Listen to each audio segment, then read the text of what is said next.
Cool, guys. Why don't we just do a super brief intro and your favorite food so far in Thailand? Start with you, John. Oh, geez. Hi, everyone. My name's John. I am one of the co-founders of Celestia. I do protocol research, manage engineers, that kind of stuff. Occasionally, I should post on Twitter. Favorite food in Thailand so far? Probably the pad thai, which is very fitting because it's Thailand. Hi everyone, I'm a co-founder of Scroll, where I lead research and strategy. So my favorite food so far is like more organic coconut water because I haven't been like try that a lot. But every time like every meal I try that. Like yeah.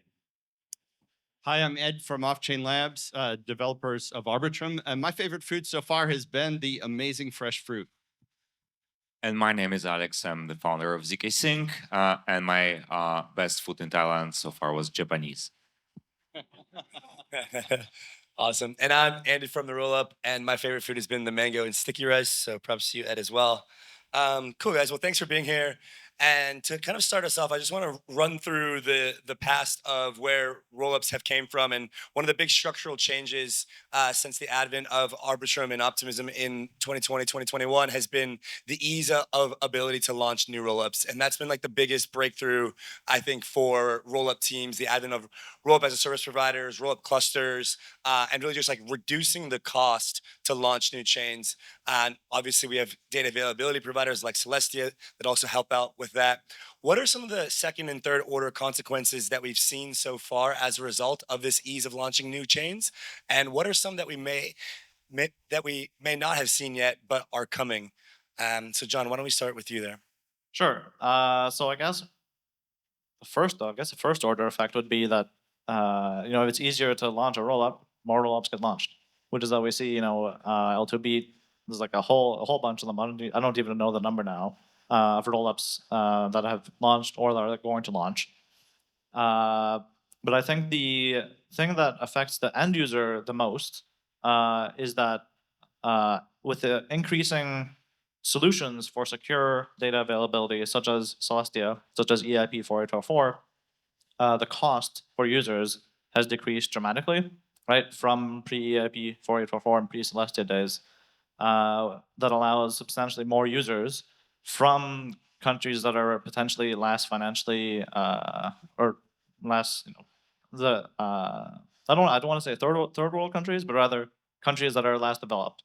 Where people don't make $100,000 a year, but might make salaries of substantially less than that, such as Thailand being one of them, and so on, have now more access to unstoppable applications on blockchains, have access to open and free financial services, have access to things like the US dollar without having to go through their own centralized government for permission. And there's all a second and third order result of costs being driven down without sacrificing security. And this is kind of all the result of making it easier to launch rollups and also giving options for those rollups, giving resources to those rollups, such as high throughput of data availability. To me, like clearly, like as John said, like more and more rollup appearing, and like it used to be like it's very hard to launch a rollup, and the tech is like a big moat for large rollup companies. But now, like applications who has distribution, kind of like can easily kind of cross this moat for like they own their own block space and all those stuff, and makes that easier and easier.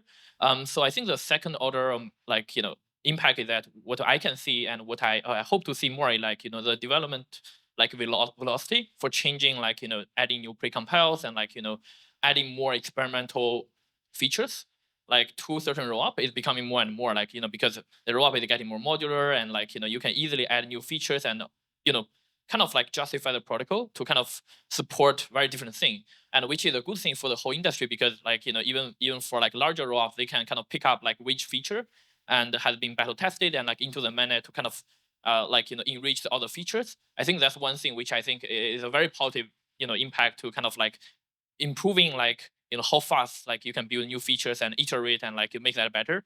And another thing which I hope to see and like is like a lot of like it's still hadn't there is the third order of mega effectively like when we have so people all expect like rollup have have interoperability.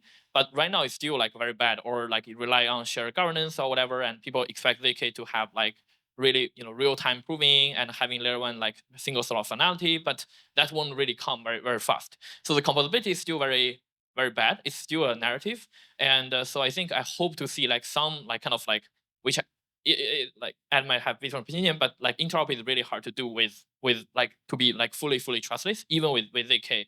And a lot of like chains have to rely on like bridge and having liquidity on both sides. So I hope to see like maybe like some coordination effort to make this happen. And also like similar to interop, I think interop is just one way of like network effect, because even if you look at a large ROP, right, like Arbitrum, like Optimism, like the biggest reason why people come to a rollup, general purpose rollup, is like because they have network effect, you have compatibility. I think interop, like super chain style type of thing, like using shared governance and trying to kind of lock in chains into certain interop groups, and that creates some type of network effect. But I think one thing which has been ignored is like some other infra can also be shared, like shared proof aggregation, shared blob. I think as the chains getting more and more, there can be a large marketplace for like what other services can be shared, like AA infra and all those stuff. I think that can be something really, really good. Like, because after you have more shared infra, it can make chains even easier to launch and with a shared network effect. But yeah. I would add a couple things to these. One is the rise of L3. Currently in the Ethereum stack, L3s account for about half of the total gas usage. And I think, many people did not predict that, but it seems to be a pretty robust trend. And if anything, it's growing. And the other thing, which I think is related, is customization of chains. That is, people launching chains that are not just a copy of whatever the flagship chain of that technology stack is, but instead they're customizing different things about it.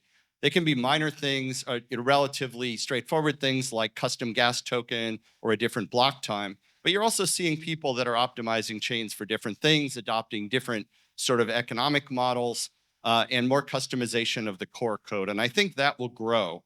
We're going to see more L3. We're going to see more diversity of different chains. And I think that diversity especially is going to become more and more a real strength of the Ethereum stack. And I'll just add to this, I think the first order effects have been really well covered. What we will see once the interop, which I think is the defining feature of the rollup clusters, once this feature is actually live, and we know that it's coming live very soon, probably early next year on at least some of the clusters, we will see that most or many successful applications will become their own app chains. There are just way too many reasons and incentives for them to do this. But now they can't really do it because they will create very strong fragmentation of their users. The migration from the existing chains is hard. Reach to the user audience with certain wallets is hard. Like moving liquidity is costly and adds risks. Once those are eliminated, like we will really see the proliferation of the app chain and the rise of the app chain.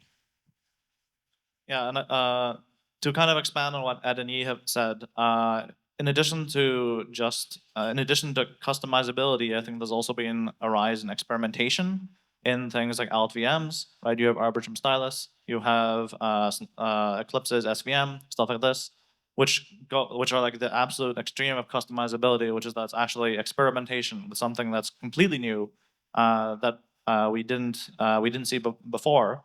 This is possible because it's now easy to deploy a rollup.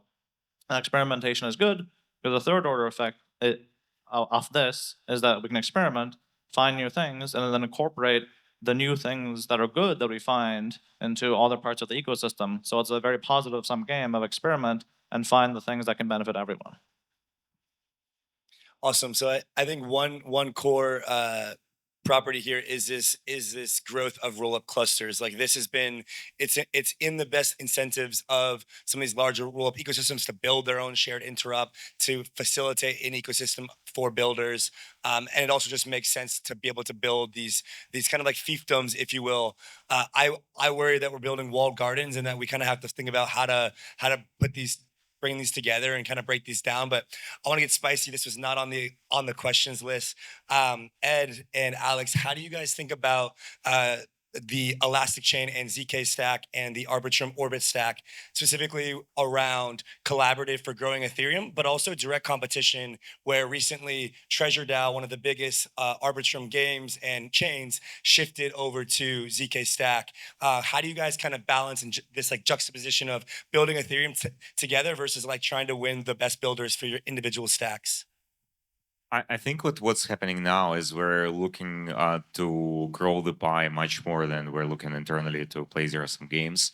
What we're doing, what's really great for Ethereum is this permissionless innovation that is happening at L2 level. We're offering some unique capabilities, something that you cannot do on other chains. Like for example, on ZK Sync with ZK Stack, you have native count abstraction, and we have a number of chains joining specifically for this, building consumer applications or gaming applications, and it makes a lot more sense to them to join for this reason. We have chains looking at building like privacy or like private networks, not only privacy preserving, but also private because they are institutional or enterprise chains. They are very interested in having like something like a private Validium where they can control things, but still be part of the interoperable network with larger network effects. We're going after those external new avenues to bring more users, more use cases into Ethereum. Yeah, I mean, I think the primary goal is to grow the Ethereum stack, right? And we're all part of the Ethereum stack. There is making that pie bigger is the most important thing.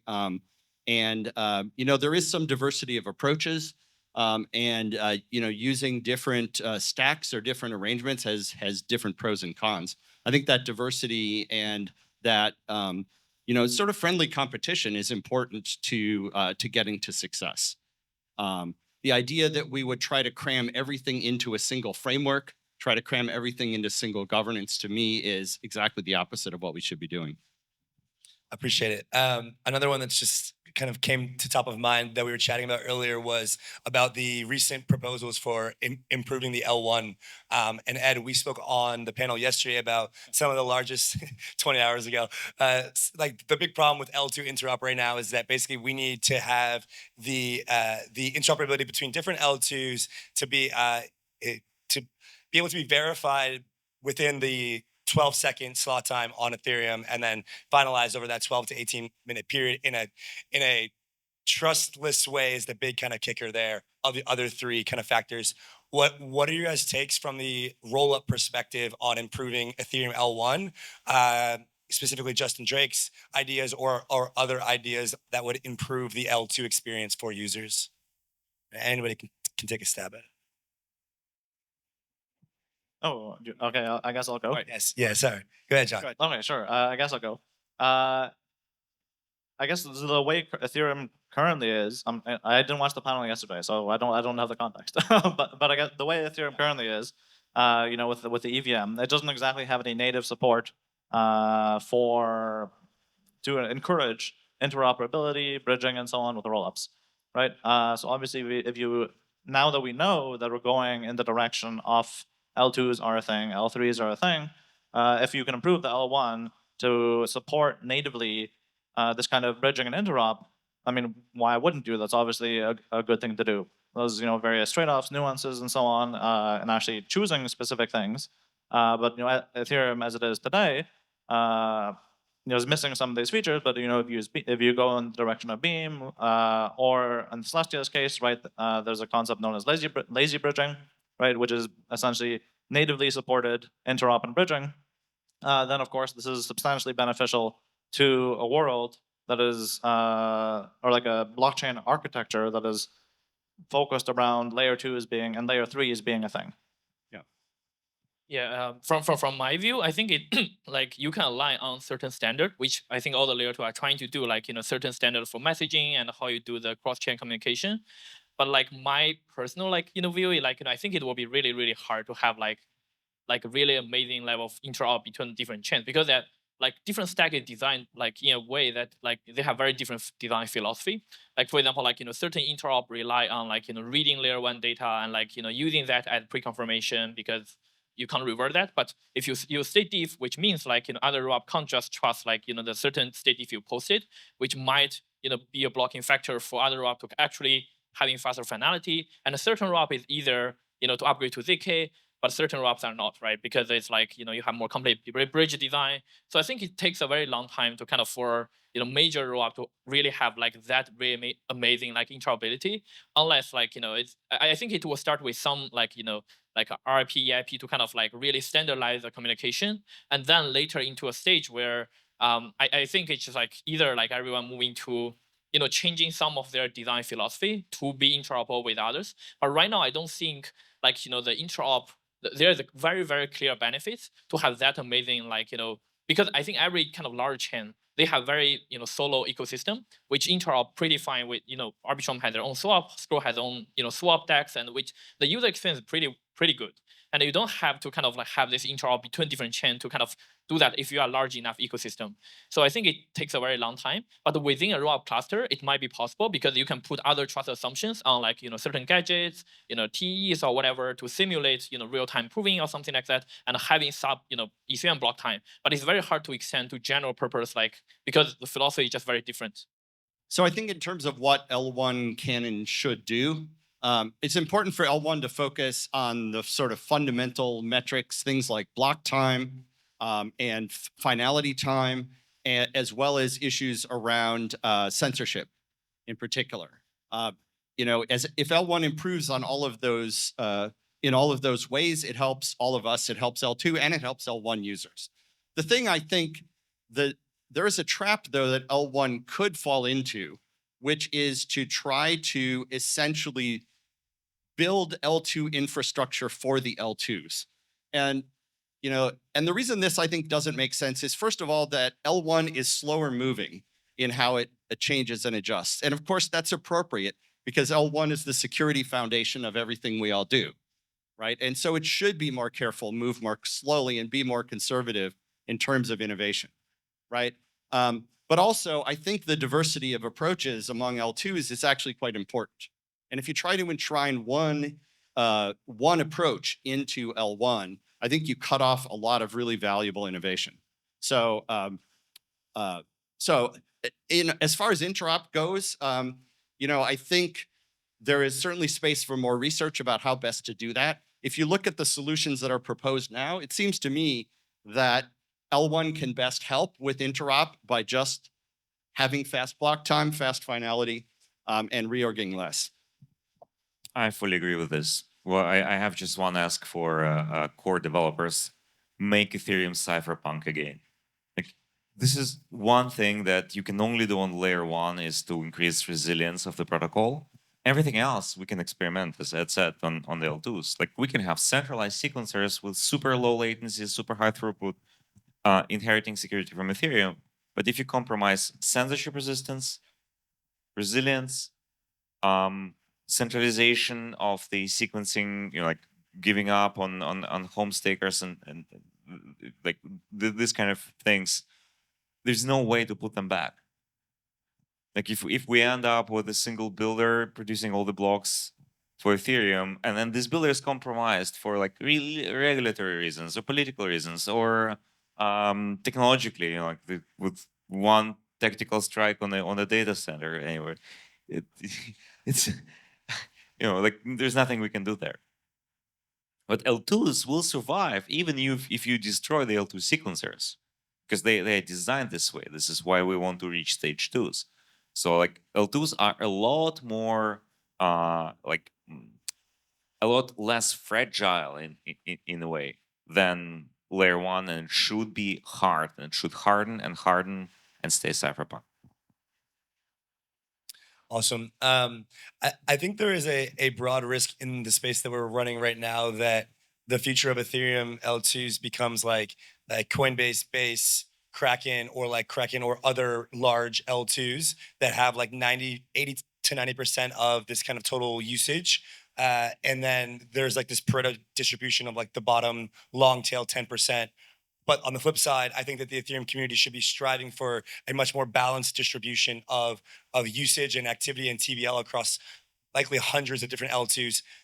Are we heading toward that former path now of like more dominant singular L1 or two L2s or three? Or, and if so, how can we kind of readjust to this world of more and more chains? I think the key question is control decentralized, right? And you can have, that's more important, I think, than how many chains there are, right? It's not so much about counting, it's about if there are, say, several large L2s, how decentralized are they? How much, and are they truly decentralized, right? So is there more than just an on-paper right to participate? Or is in fact the power in the hands of the broad community? You know, there was a talk I know in the other day over at the main DevCon event about decentralization theater, and I think it's really important to recognize that and call it out when it happens, because true decentralization is really what we need. Just want to add there. Yeah, sure. So I guess going even more extreme than Ed's point, which is that it's not even about the numbers, and I would say it's not even about centralization or not. So long as there's no tricking going on, and so long as everyone knows what they're doing, in my opinion, you should just let the market decide. I think what Andy was hinting at, and forgive me if I'm misinterpreting what you're saying, is that potentially exchange ran or supported rollups may be considered to be more centralized in some way than ones that are developed kind of in the absence of this exchange influence. Correct me if I'm wrong. And you know, that's it. That's what you're saying. Like the future of Ethereum is Coinbase and Kraken. It's like, Yeah, what do we do here? So in my opinion, assuming there's no trickery going on and they don't misinterpret the centralization aspects of those chains, I would say even if 100% of layer 2 usage is those chains, there's no problem with that if you just let the market decide. If the market is okay with something, then you shouldn't tell them don't be okay with this. Again, assuming there's no trickery going on. Yeah, I think it's definitely like a possible like future. I don't believe it's like Coinbase controlling unless like there is a clean separation between Base and Coinbase, because there are clearly something like I don't know, like what if developer deploy some kind of privacy stuff like on Base, and whether sequencer will start doing something. But so I think it's still like definitely like market decide. But my personal prediction is that still like it will be very long tail. Like there are several like rollup with major network effect, because the composability and everything else is just so great. And the long tail will be like either rollup serving for a very niche group of user, like certain regions, and they make rollup a very like runnable business, because they can make profit, they can use app-based sequencing or whatever, like to kind of like extract some value and run that as a business, or they have their own distribution without strong dependency on like the rest of the even the crypto ecosystem, right? Like it can be a totally separate thing, and then those rollup with distribution can still like be there, because we know like we have been running a rollup for like a year on mainnet. We know how hard that is to kind of really reach RPC, Explorer, channeling, Oracle, all those kind of like not like come for free. So I think still like major will dominate. But I think if something really happened, like Coinbase is really having control over Ethereum ecosystem at whole, then like I think the whole ecosystem still will value against this, and like maybe there are some we just tell them like okay, this is bad, and like see what will happen, but nothing like else we can do. Thanks. So as we grow to understand how the community should be thinking about rollups with the relationship to Ethereum, one mental model that we heard earlier on a podcast is that Ethereum L1 should be competing with Bitcoin from a store of value perspective, while L2s should be competitive with the Solanas and L1s of the world. Is this something that you guys agree with, or is there a different frame of reference for the relationship between L2s and L1 with regards to Bitcoin as well as other L1s in the space today? Ed, you want to take a step? Sure. I actually think the combination of L1 plus L2 is more powerful than either one alone. In other words, I think you have an environment where versus Bitcoin, the programmability of the Ethereum stack is a huge benefit. Against Solana, you have other, more diversity, more flexibility, and I think you have a more robust and more sustainable approach to operating the chains. So I don't see L1 and L2 as sort of being in different markets. I see them as much in a much more sort of symbiotic relationship. And my thinking about this is more and more thinking in terms of the Ethereum stack, as opposed to L1 and L2 being like parties who are sort of just operating in separate worlds. Yeah, I think in my view it's very similar. I think layer 2 plus layer 2 is layer 1 plus layer 2 is definitely more powerful, because if you think about like a really, really long-term future where billions of people are really using like blockchain on a daily basis, it's like even Solana level of like throughput is like not enough, because you really need to bring like like very robust and even more scalable infra, and this is only possible on layer 2 because you can make very different trade-off for like you don't need to bootstrap everything with your decentralized validator and everything, and then you can do way more experiment. You can just move way faster than like I think Solana might also went into a stage where it's very hard to for them to kind of like add new features and iterate really fast to adapt to what everyone needs, right? So I think that's something like super powerful, and how I think about layer 2 and layer 1, and also because a lot of risk for crypto operating crypto come from regulation, and layer 2 makes that way easier because you don't need to do the heavy lifting for how how much value your token has to kind of secure the whole network. So that's where I see the layer 2 actually coming. By the way, like one point add to the previous like Coinbase stuff, I think what's actually even more worse is like not just like Coinbase dominating all the Ethereum transaction, but also every product they are building, like Coinbase wallet and everything. Like basically, it's like it's not an open market for all the wallet to come in to even compete within this kind of like, because they build all the product, and then like they kind of pushing for this is really bad. Yeah, I think what we don't want to do is just replay what has happened in Web 2 and the power relationships that have developed there, right? This is a chance for us to build something new that is more decentralized in terms of power and puts more control in the hands of the community. And it would be a shame if we ended up kind of in the same power relationships that have existed in Web 2. And from this perspective, I think it's this idea that Ethereum should be store of value, should be like, if not competing with Bitcoin, at least like going for the same strong position as a native crypto asset of this security zone, which Ethereum is very important. Because we end up with all the assets on like we have this super decentralized platform, but all of the assets are just reflections of some centralized controlled asset from the traditional finance, then we failed. This is why it's really important for Ethereum to play this role, and Bitcoin cannot play this role in the Ethereum ecosystem, because no matter what you do, like from connecting Bitcoin and Ethereum is not realistic trustlessly. So you will have like whatever reflection, whatever Bitcoin on Ethereum exists, is kind of a centralized asset. Ethereum is the only decentralized asset in our world. Yeah, so I guess to kind of even to further iterate on that, at least in my opinion, while we can have debates about the total addressable market extreme, I think as it currently stands, the Bitcoin and Ethereum and Solana, I don't really see them as competing among the same people, right? As Alex said, right? Bitcoin cannot be used as money in the Ethereum space. Similarly, Ethereum can't be used as in the same way, as digital gold for a certain set of people. And it's to the point that the pie right now is too small for there to really be any competition in the grand scheme of things. Right? The pie needs to grow by several other zeros before we get to the point that these protocols really could be considered as competing against each other on the kind of world stage of economies. I think one recurring theme here, which has been extremely inspiring and just nice to continuously hear, is a return to the core ethos of crypto. A lot of kind of censorship resistance, decentralization focus, very focused at the task at hand. And meanwhile, in the roll-up space, we're still working with a lot of stage 0 roll-ups to go to stage 1 and stage 1 to go to stage 2.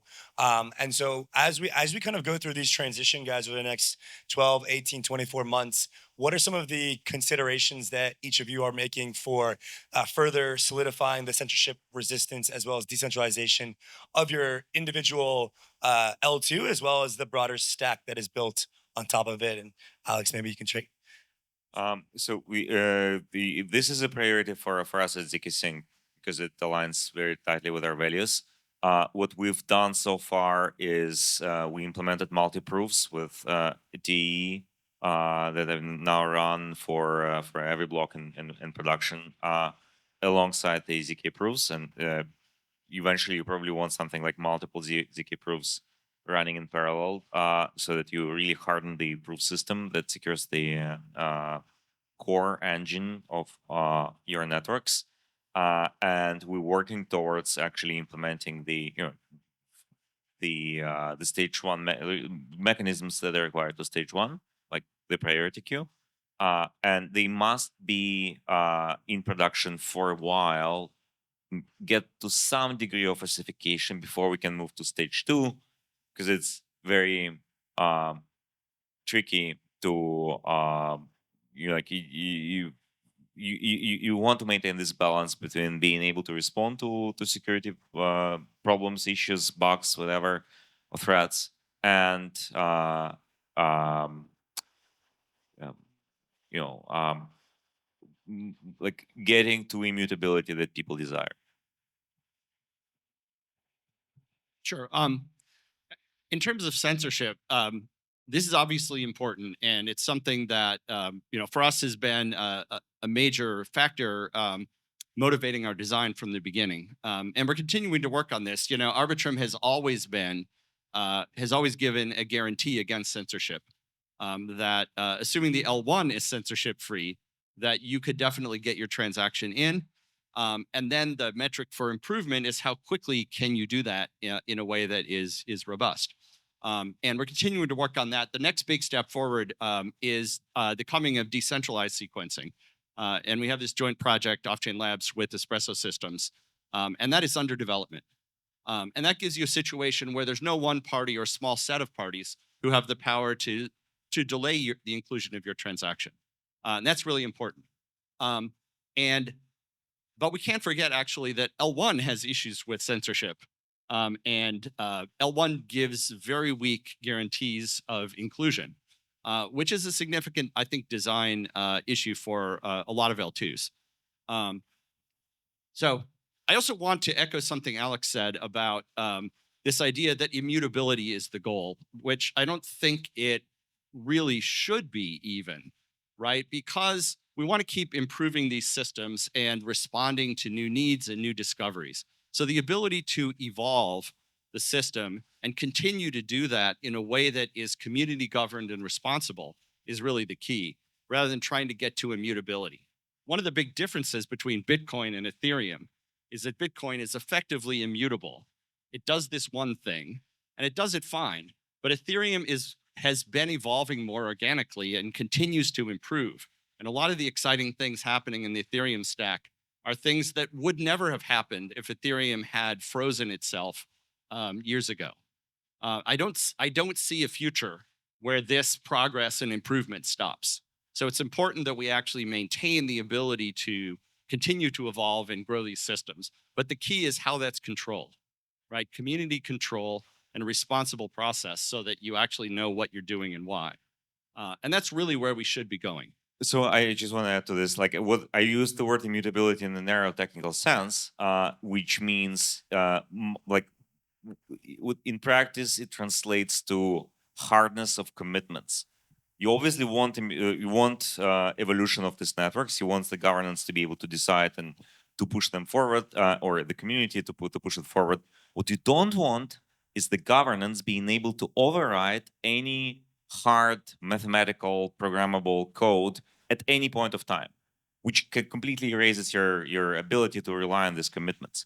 The rule of the game can be changed. Like imagine you go to, I don't know, to a casino, and then you start playing the game, and all of a sudden in the middle of the game the rule is like all of a sudden you're playing a different game because someone like director of casino decided to change it, right? That would not make sense. So what you want is the immutability of the commitment. If the governance says we can, any proposal has to go through a 3-month approval period, the community decides, and then whoever is not happy with this, the minority who is like not supporting this fork, always have a way to exit without relying only on this majority. This is an immutable commitment that must be enforced. Crypto is all about keeping commitments Yep. in check with math and cryptography and open source code, and not with people. Yeah, no, that's exactly right. That commitment, those commitments once made need to stick. What evolution means is to say 60 days from now, the way we make commitments or what we offer will Yeah. change. Correct. Right? And that's the key to be able to maintain that. You don't want to lock yourself in out of the ability to evolve. You also, of course, want the ability to respond to a true security emergency if it emerges. And that's one of the tough balance points in thinking about how to manage governance. Yeah, that's really tough. Yeah, because if you could never change anything in less than 60 days, then if there is a critical vulnerability, despite all of the measures that we all take to minimize the probability of that, you do need the ability to respond on an emergency basis. The key is to make sure that that process is only for emergencies, and the way that it operates and who holds whatever authority there is fully under the control of the community. Well, which is basically only with a hard fork, because no matter who controls it, like people will always have their own interests or can be manipulated or whatever. You want it to be reliant on the code, and like basically you never want honest majority assumption or honest minority assumption. You want everyone to decide for themselves. Yeah, I totally agree with what Alex and Ed said. Like, I think we are going to move to stage 1 soon, but I think, always having the ability to, what if, like, I think everyone need to, I think even if some roll up very aggressively move to stage 2, maybe it's not that a good thing if your infra and like your whole thing hasn't been battle tested. Like, people usually say, like, even for ZK, like, trust on math. But what if, like, you write math like with a bug, then like you have no way to even fix that, because you have no, it's just like controlling the power of like how you upgrade the system with secure console and with certain training wheel, like T or whatever multi-prover adds to kind of back, like you can only fix this under certain condition is very important. So I think that's why it's like, and also that's actually another reason why I think large robots still keep accruing more and more network effect, because they are always like 1 year ahead, because they are 1 year ahead on being stage 1, they are 1 year like being battle tested, and then they can move to stage 2, they can more confident moving to decentralization. But if you're a smaller one, and then like you might face some issues even if you're aggressively moving there, and like because your stuff hasn't been battle tested. Yeah. One more point about this stage 0, stage 1, stage 2. I think there's a lot of value in that categorization, but there's a lot more degrees and nuances of security and decentralization. There are not just 3 categories, right? And so you see like the L2 beat colored pizza as a way to put more detail into that. And I think it's important to have those, to have that conversation and to recognize these things, and that we want to make sure this doesn't become just a box checking exercise, right? As Yas said, if someone is stage 2 on paper, but actually completely insecure, and then you haven't really accomplished anything. John, you have anything to add from like the Celestia's perspective, especially with regards to the ossification of Ethereum? And I know you guys are shipping very fast upgrades, so how do you kind of balance these two forces? Yeah, so not really sure if there's any connection between Celestia and ossification of Ethereum here. But with respect to rollups and how rollups themselves, how they deal with the ossification of the base layer and themselves, I will say that sovereign rollups, which are kind of pioneered more on the Celestia side, but that also appearing in Ethereum, are kind of an alternative way of doing rollups that have some benefits from this immutability versus not immutability of commitments, but immutability of being able to respond to emergency situations or not dilemma. Right, sovereign rollups essentially can use or a type of rollup that can use the base layer for its root as a root of trust, so that you have the trust and security that the base layer provides you. For example, Ethereum, you get all of that security. but then you don't have to worry about well, what happens if there's a bug? How do we change it? I think, as Alex mentioned, the only way to really not be at the mercy of a majority of some predefined set of people is through a hard fork. It's one of the things that makes L1s so incredibly powerful, so decentralized, so censorship resistance, is ultimately the final stopgap that guarantees the immutability and correctness of the chain, is the ability to fork off, hard fork the chain, make changes, make fixes, etc. That's kind of like the ultimate stopgap. And sovereign rollups allow you sovereign rollups can be hard forked. They're governed by their community, not by a smart contract. And this is distinctly different than settled rollups. So it offers a compelling alternative to the more traditional settled rollup design that we've seen in the first set of rollups. That doesn't necessarily mean that sovereign rollups are strictly better.